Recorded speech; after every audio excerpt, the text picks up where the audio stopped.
Now first off, we're going to look at the 1913 wheat penny. Now wheat cent, 1 cent coin, however you prefer to say it. I'm not going to be politically correct, you know. It's a penny, it's a 1 cent coin, it's a wheat cent, it's a Lincoln cent, it's whatever you want to call it. Alright, so here's the 1913 D. Now this is graded at an extra fine 45. You know, typically conditioned coin like this you find in pocket change. You know, of course we're not finding 1913s every day, but if you do go to the bank and search coin rolls, find wheat pennies all the time, mostly just 40s and 50s, but there's times where you can actually find some older pennies like this. Now this coin did sell for around $50, but if we look at the higher graded version of this coin, graded at a mint state 66, so red, this coin is a beauty. It is an excellent condition, and because of that, and because of the high grade, which is the condition of the coin, it sold for over $10,000. So $50 penny versus a $10,000 penny right there. First coin, no clickbait. Those are real prices of what these coins have sold for. Now for the 1913, this is the no mint mark. This coin is graded at an AU53. The coin grading scale goes up to 70 if you're not familiar with that. This is at a 53. This coin only sold for around $35. Now if you were looking at the higher graded version of the coin, this coin sold for over $34,000, but it wasn't a famous collection, so that's got a lot to do with it. But the grade of the coin is going to have a huge effect on the coin prices. So we'll actually look at some error pennies to look for here in just a moment. But in 1913, we also have the proof penny, which here is graded at a proof 66 red. And because of that high grade, this coin sold for over $27,000. That's right, $27,000. Now also for the 1913, we have the S mint mark, regular business strike, and this coin sold for over $70. So this here is graded at an extra fine 45, nothing too crazy there.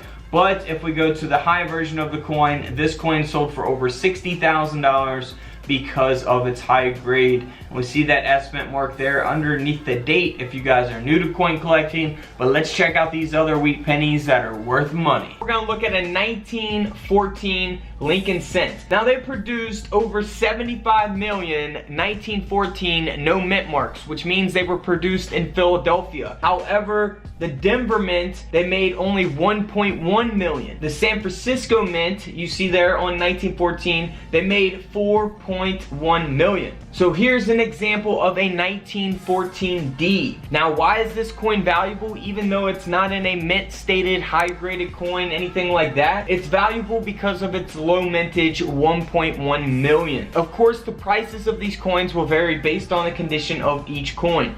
This particular coin here sold for over $2,600. Moving right along to a 1922 no D with a strong reverse. Now if you're not too familiar with this coin, I've done a whole video on it, so be sure to go check that video out. All the penny videos are in my penny playlist on my channel, Couch Collectibles. So in that video I explained in 1922 they only produced pennies with the D mint mark.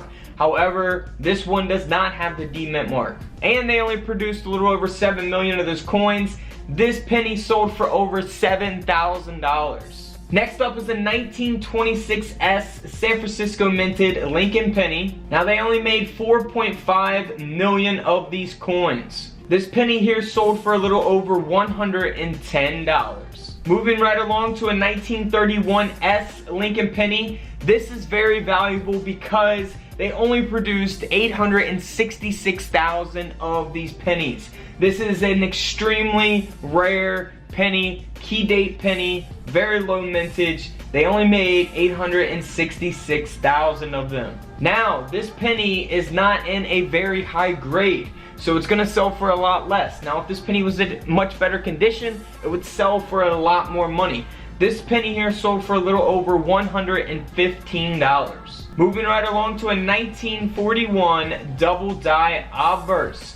Now here's a good example of how to explain why your pennies are valuable. So one we covered, they could be low mintage, They didn't produce many of them, so that can make your penny valuable. In this case, 1941, they produced over 887 million of these coins. So what makes this valuable is that it's got a double die obverse error taking place on it. So get you a cheap USB microscope. You can get them on couchcollectibles.com. You will be able to see your coins up close. That way you can look for doubling on the lettering or on the dates or any other part of the design on the coin. And like I said, an error is the second thing that can make your coin valuable.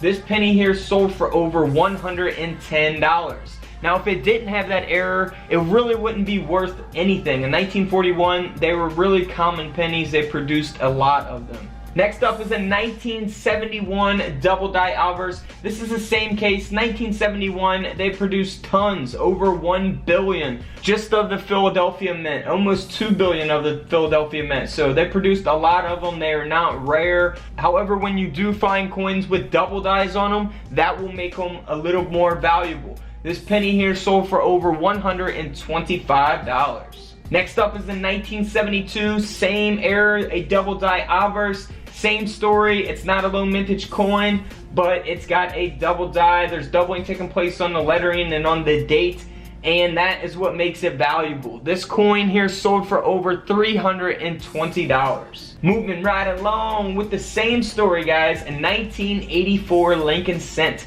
Now, these coins that I'm showing you guys are not high-graded coins. They're definitely in the condition of what you could probably find in circulation in a coin roll. This 1984 penny, because of its double die obverse, the same error as the previous coins, sold for over $125. Alright guys, don't forget to subscribe in the middle. Check out the videos to the left of me if you want to watch some more coin videos. And until tomorrow, I'll see you all in the comment section below. This is Couch Collectibles, and this is where I disappear.